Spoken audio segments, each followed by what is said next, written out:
ഡിസംബറിൻ്റെ തണുപ്പിൽ വീടിനെ പൊതിഞ്ഞു നിൽക്കുന്ന മണിമുല്ല വേറിട്ട കാഴ്ചയാണ്.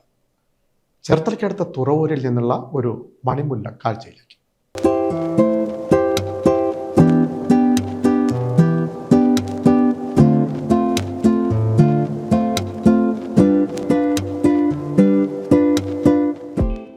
ഡിസംബറിൻ്റെ തണുപ്പിൽ വീടിനെ പൊതിഞ്ഞ് മണിമുല്ല. ഡിസംബറിൽ മണിമുല്ല പൂക്കുന്നത് ഒരു കാഴ്ചയാണ്.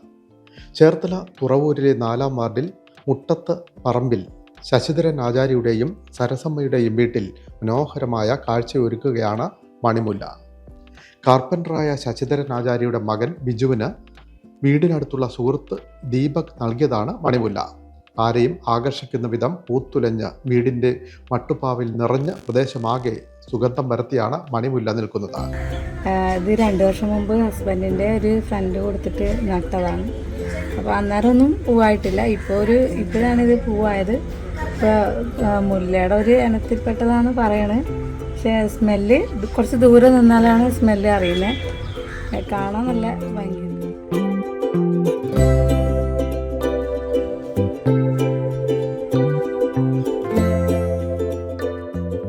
സുഹൃത്തായ ദീപക് ഗ്രാഫിക് ഡിസൈനറായ ബിജുവിനാണ് മണിമുല്ല നൽകിയത്. ചെടിച്ചട്ടിയിലാണ് ബിജു മണിമുല്ല നട്ടത്. ഇപ്പോൾ വള്ളിച്ചെടി പോലെ പടർന്ന് വീടിൻ്റെ മുകളിലേക്ക് പന്തലിച്ച് നിൽക്കുന്ന ആരെയും ആകർഷിക്കുന്ന കാഴ്ച. തേനും പൂമ്പൊടിയും തേടി തേനീച്ചകളും ചിത്രശലഭങ്ങളും നിറയുന്നു.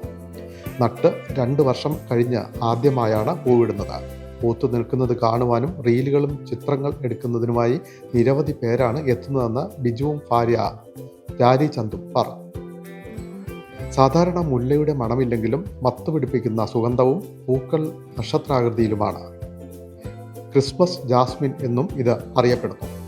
വെളുത്തതും ക്രീം നിറത്തിലുള്ളവയുമാണ് ഇതിൻ്റെ ദളങ്ങൾ. തിളക്കമുള്ള കടും പച്ച നിറത്തിലുള്ള ഇലകൾ. ഉഷ്ണമേഖല, ഉപ ഉഷ്ണമേഖല പ്രദേശങ്ങളിലാണ് സാധാരണയായി ഇവ കണ്ടുവരുന്നത്. പൂർണ്ണ സൂര്യപ്രകാശം ലഭിക്കുന്ന ഭാഗിക തണലിലാണ് ഇത് വളരുന്നത്. ഈർപ്പം നിലനിർത്താൻ പതിവായി നനയ്ക്കലും ആവശ്യം.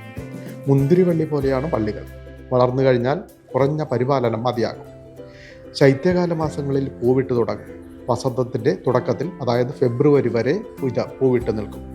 അനുകൂല സാഹചര്യങ്ങളിൽ വർഷം മുഴുവനും പൂക്കളാൽ നിറഞ്ഞു നിൽക്കാറുണ്ട്. അലങ്കാര ആവശ്യങ്ങൾക്കാണ് ഇത് കൂടുതലായും ഉപയോഗിക്കുന്നത്.